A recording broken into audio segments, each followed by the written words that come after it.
All right, guys, just making sure everything is working here. All right, I'm gonna make another video. This is, I guess you could say it's part four of my series on like why, you know, the Western game development sphere is just failing when it comes to aesthetics. They're just failing when it comes to art design. And meanwhile, Eastern organizations are stepping up, mostly from China and South Korea.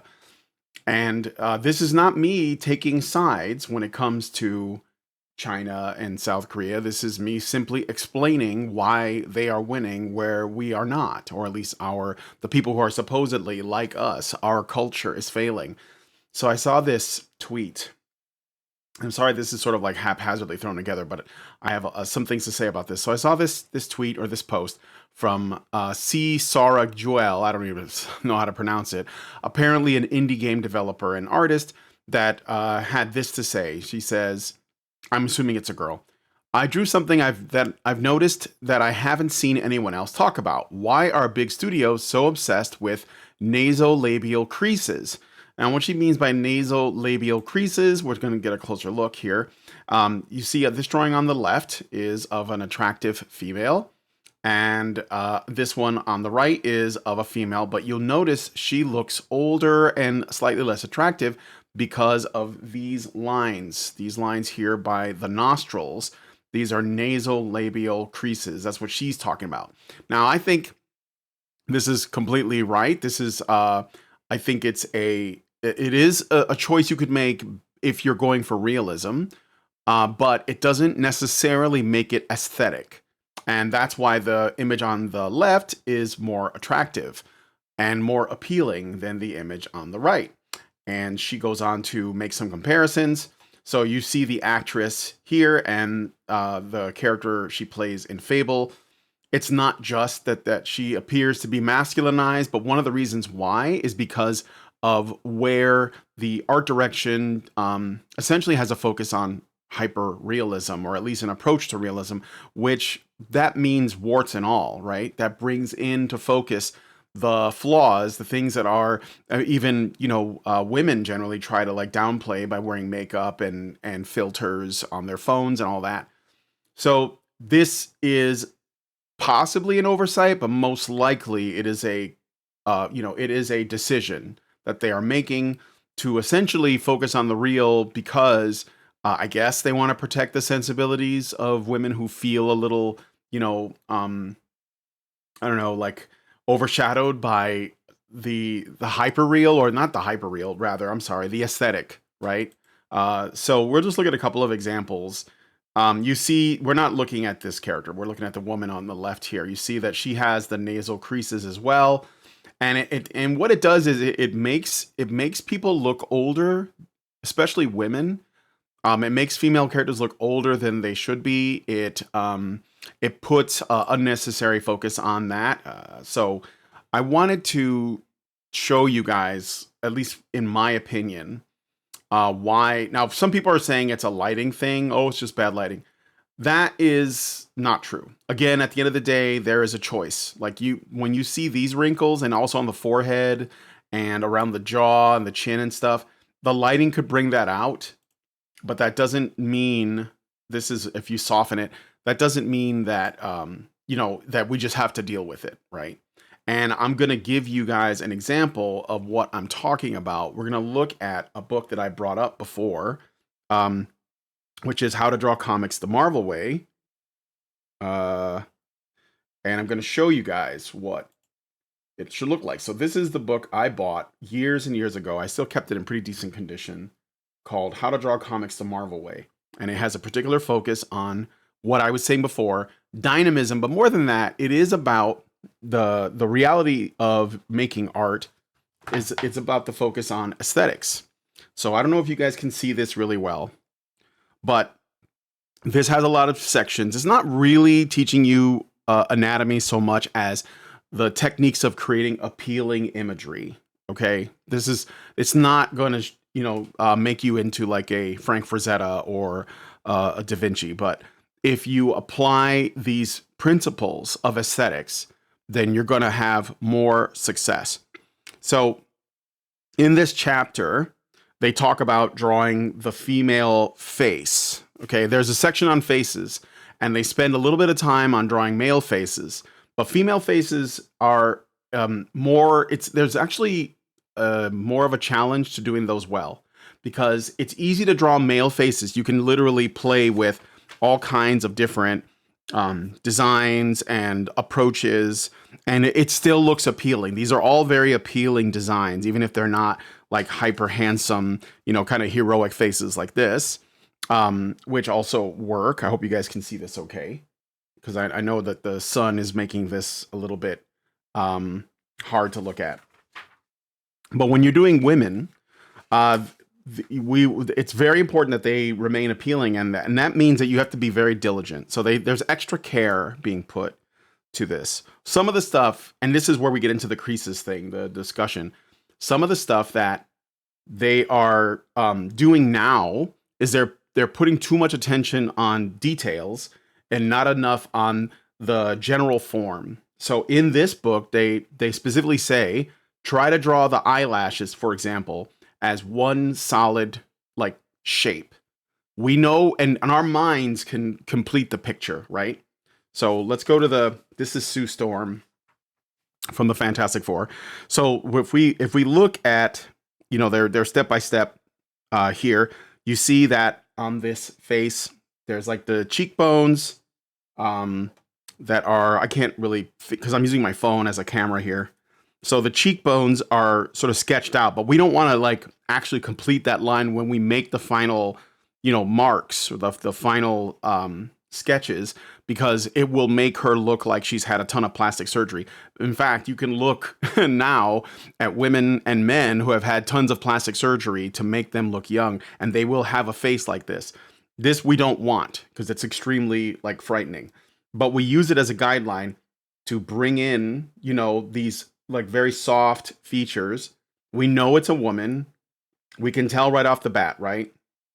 And and you see that the eyelashes, she definitely has eyelashes, but it's not, there's not too much attention done to each individual eyelash. You never draw the individual eyelashes or strands of hair. When you draw hair, for example, you want it to, because to our eyes, even though we know it's made up of strands, it appears as a mass. So you draw it as a mass, and you throw in a couple of, marks that make it look like it is made up of strands, but there's no need to draw every strand, just like there's no need to draw every eyelash. And now I'll read from the book here what it says, okay? Here's where the real drawing begins. No shortcut for this. You've got to really draw the gal's nose. In the beginning, copy it as best you can from the one Johnny has shown here for you. That's John Romita, the guy who did the art for this book. Always make it a little narrower than the width of one eye, and make sure that it tilts upward. Find the width of the mouth by drawing lines from the top of the nose past the nostrils. So they're basically giving you a guideline. This doesn't mean you can't, like, that all women have to look the same. That's not what's being said here. But if you want to draw an appealing female character, there are things you're going to not draw. So it's not just about what you put in, it's about what you don't put in, what you exclude, because our brains will finish the work, right? It's like we know what a face looks like. We can do that ourselves. Okay?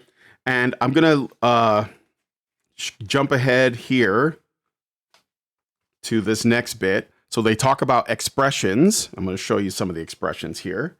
Sorry if you can't really see them very well because of the lighting. Sorry, this room does not have like its own light source. So this is the window creating light, and the screen, obviously. So naturally, the faces, okay, so it says here, this is important, I'm going to show you. Keep your female faces simple. Use no extra expression lines on the forehead or around the mouth or nose. Right? We repeat, you don't need a lot of lines to show expression or to change an expression. Keep it clean and open. So why is that?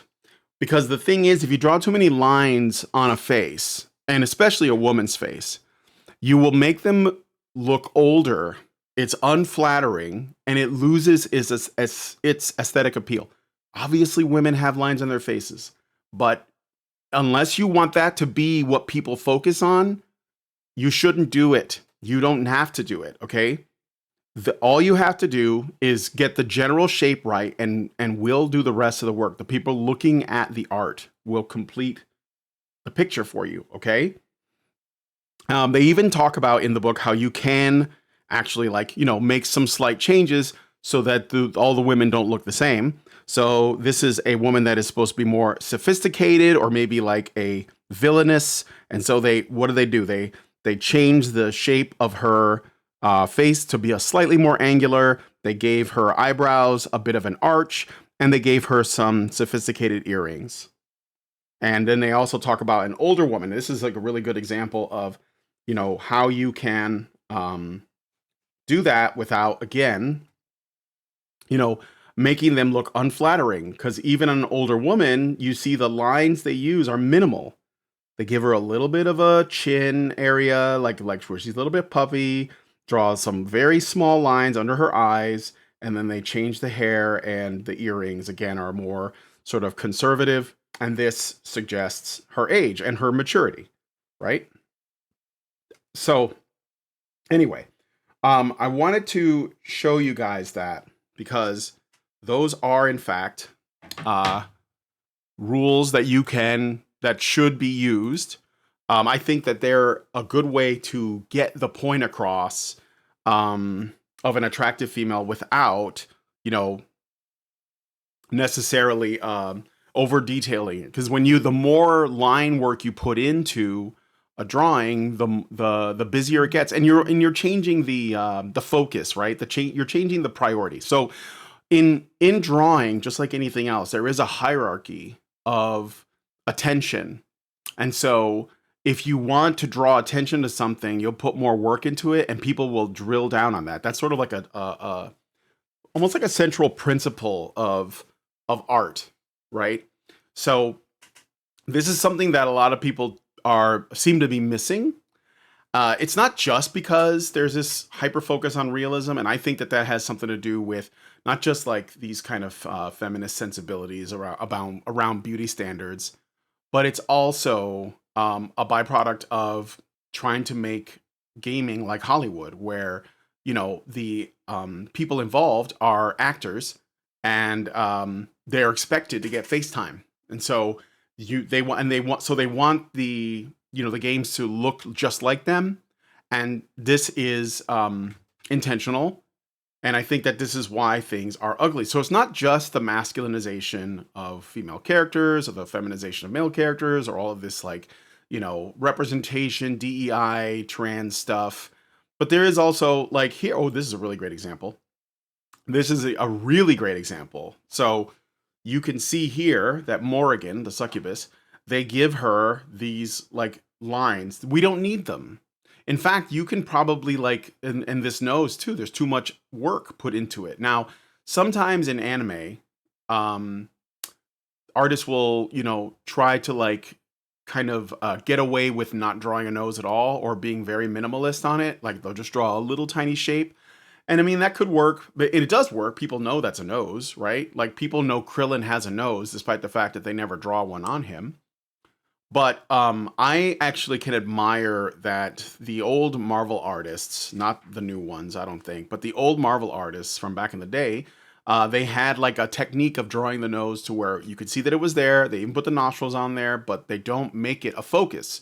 So it falls into the background. We know it's there, but it's not a focus unless you want the nose to be a focus. Like if you're drawing like a witch or something and you wanted to have a big hook nose with a mole on it or whatever, that is to draw your attention to it. But it does not work for this. This is not good, especially if you're supposed to be a succubus. This is much better. And even then, I guess you could, cut down on some of the shading, because the shading can also, sort of be and have an aging effect attached to it. So yeah, this is like this is what I think people are missing. Look, this picture of Madonna is a really good example of what I mean when I say, you know, if you're gonna don't complete this.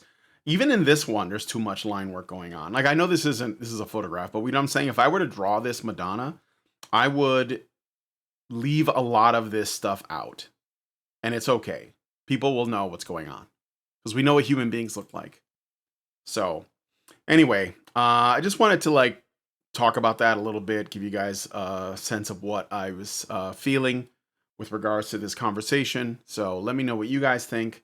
And yeah, if there's anything that else you want me to talk about, leave me a comment. Let me know. So thank you guys so much for coming on and checking out this video about the, well, nasolabial creases, which is basically just like lines, wrinkles, you know, details, like getting overly obsessed with small details that will actually end up distracting from the bigger picture. And yeah, hopefully I'll hear from you guys in the comments section. Long live Vivian.